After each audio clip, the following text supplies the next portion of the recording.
statistics that Doug provides in his book are fascinating to me, that these songbirds, when they're rearing their young, are running back and forth to feed them, you know, to all those little gaping mouths there. They're running back and forth to find caterpillars and insects to drop into those mouths. So 6 to 12 times an hour, bringing back 6,000 to 9,000 caterpillars or bugs back to those little babies to keep them going while they're being reared in the nest. That's a lot of trips. That's a lot of energy being spent. And the closer those sources of protein, the more inviting that environment is for Mama Robin. In this case, she doesn't have time to go to the neighbors. She doesn't have time to go around the block. She's got those babies to keep in bugs. So important both to not to bombard your yard and try to keep every insect at bay, which I don't think many people are trying to do these days, but to provide the plants and to allow for some feeding on those plants for the insects that these birds are really counting on.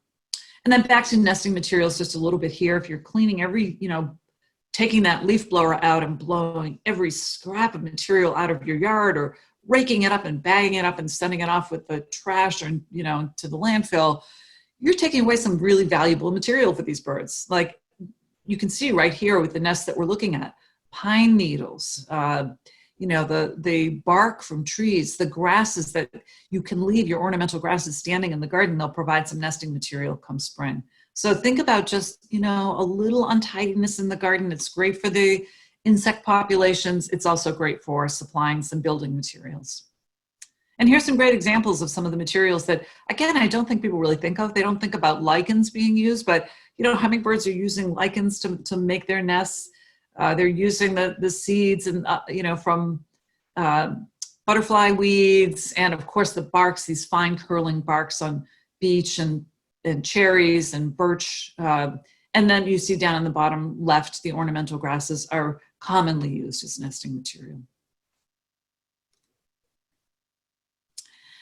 And then don't clean every snag up. If you have the luxury of having a little bit of woodland around you, and you can leave some standing dead, some dead branches even on a tree, or some logs that are perhaps on the ground, and stumps. You can see here with the image on the right-hand side how much those are used. They're used not only as sources of insects, you know, as woodpeckers, for example, are going at the insects that are breaking down this tree, but then following the woodpeckers opening up holes in here, many of the smaller birds will actually use these for nesting sites.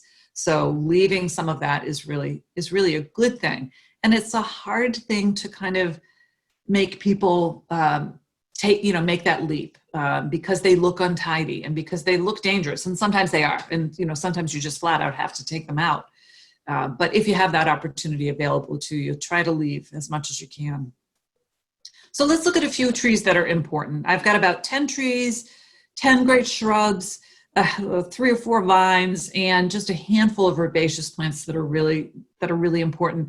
We'll talk about those, and if we have some time left, which I neglected to put my timer on, so I just want to make sure that I don't run too far over and keep you up all night. But if there is time at the end, I do have a few images of some of the birds that we're talking about here. All right, away we go. So oak trees. This is an oak tree. Whoops, let's go back. Let's do that again. I'm going to keep my hands in the right place and not move things along too fast. This oak tree is a neighborhood oak tree that I absolutely adore. The shape of it is just beautiful. It has been strong and healthy in that landscape for many, many years.